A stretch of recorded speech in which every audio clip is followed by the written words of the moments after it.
আজকে আদালতে জাস্ট আমি হাজিরা দিতে এসেছি। আপনারা সবাই জানেন যে একটা বেসলেস ফ্যাব্রিকেটেড খুবই হাস্যকর একটা মামলা চলছে আদালতে, এবং এই মামলাটার আসলে কোনো বাদীও নাই, কোনো ভিকটিমও নাই, একটা ফানি কেস। তো এটাকে হাজিরা দিতে আসলাম, এটা এক ধরনের হ্যারাসমেন্ট যে হাজিরা দিতে আসতে হয়। আর আজকে আমার আইনজীবীরা আছেন সাথে, আমার বাবাও আছেন সাথে। আইনিভাবে কি অগ্রগতি হয়েছে ওনারা বলতে পারবে, তবে আসলে আইনি প্রক্রিয়াটা খুব একটা অগ্রগতি হয়নি এবং একটা সবার মাঝে একটা ভুল ধারণা হয়েছিল যে আমার পাসওয়ার্ড তাদেরকে দেওয়া হয়েছে কিনা। আমার পাসওয়ার্ড তাদেরকে দেওয়া হয়েছে। ইনফ্যাক্ট আমার সাথে আমাদের সেই যে আমার আয়োজে আমাকে ধন্যবাদ দিয়েছেন, সেটার একটা কপি আমি আজকে সাথে করে নিয়ে এসেছি যে আমার সব ধরনের সহযোগিতা ফরেন্সিক ইনভেস্টিগেশনের জন্য আমার দিক থেকে অলরেডি করা হয়েছে, এবং আমার যে তদন্ত কর্মকর্তা আছেন খুবই ভালো একজন মানুষ, তিনি আমার সামনে জানিয়েছেন। আইনিভাবে আসলে আমার অধিকার ফেরত পাওয়া বাট সময় লাগছে।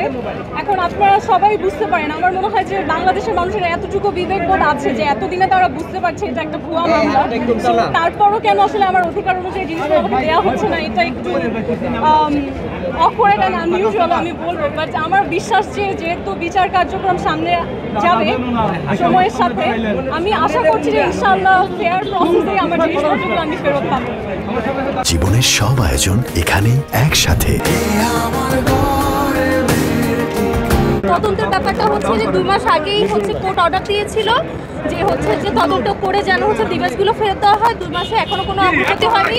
কোর্টকে আমরা জানিয়েছি যে হচ্ছে কোনো অগ্রগতির ব্যাপারে কোর্ট কোনো সিদ্ধান্ত নিয়েছে কিনা। সেই ক্ষেত্রে কোর্ট বলেছে পরবর্তী কোর্ট হচ্ছে যে আয়োগকে এ বিষয়ে তাগিদ দিবে এবং হচ্ছে তদন্ত যেন অতি দ্রুত সম্পূর্ণ হয় সে বিষয়ে কোর্ট দেখবেন, আয়োগকে তাগিদ দিবেন। অর্ডারের এগেনস্টে আমরা হয়তো উচ্চ আদালতে যাব, রিভিশন করব, সে বিষয়ে আমরা আইনিভাবে সিদ্ধান্ত আলোচনা করে আইনিভাবে সিদ্ধান্ত গ্রহণ করব। আজকে মামলাটা ধার্য তারিখ ছিল, আজকে আমরা আদালতে ওনার হাজিরা প্রদান করেছি এবং আমরা ওনার যে মোবাইল এবং ম্যাকবুকের যে ফরেন্সিকের রিপোর্টের করে দাখিল করার কথা ছিল সে বিষয়ে আমরা আদালতকে বলেছি। আদালত বলেছে যে তদন্ত কর্মকর্তাকে উনি তাগিদ দিবেন যাতে দ্রুত ফরেন্সিক রিপোর্টটা বিজ্ঞানীদের প্রেরণ করে। আজকে জাস্ট আদালত হয়েছে।